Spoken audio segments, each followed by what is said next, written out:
আসসালামু আলাইকুম ব্যারিস্টার হাসান। ওয়ালাইকুম আসসালাম। ফি ওয়েভার অ্যাপ্লিকেশনের ক্ষেত্রে হোম অফিস কোন কোন বিষয়গুলি কনসিডারেশন রাখে?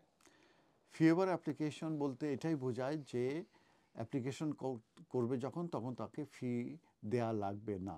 তো মেন অ্যাপ্লিকেশন করার আগে একটি ফি ওয়েভার অ্যাপ্লিকেশন করতে হয়।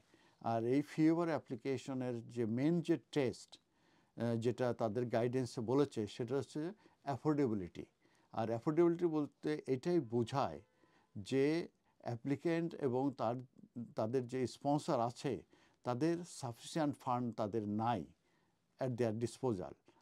আর তাদের যে ইনকাম আছে সেই ইনকামে পরে তারা যে এসেনশিয়াল লিভিং নিডস আছে সেগুলো পে করার পরে, সেগুলো খরচ করার পরে তাদের আর কোনো মানি থাকে না কিংবা ব্যালেন্স থাকে না কিংবা সেভিংস থাকে না যে তারা ফি পে করতে পারবে। এটা হচ্ছে মেন টেস্ট। এরপরে আরও কিছু বিষয় হোম অফিস কনসিডারেশনে নেবে।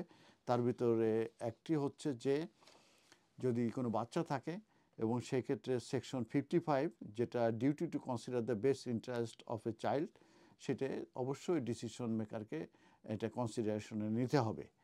আর আরেকটা বিষয় হচ্ছে সেটা হচ্ছে যে যদি অ্যাপ্লিক্যান্ট কিংবা তার স্পন্সরের যদি কোনো মেম্বারের, কোনো বাচ্চার কিংবা স্পাউস কিংবা স্পন্সর কিংবা অ্যাপ্লিক্যান্টের যদি ফিজিক্যাল অর মেন্টাল ডিসেবিলিটি থাকে সেই ক্ষেত্রে কিন্তু এটা ইম্পর্টেন্ট যে সেটাও কিন্তু তাদেরকে কনসিডারেশন নিতে হবে।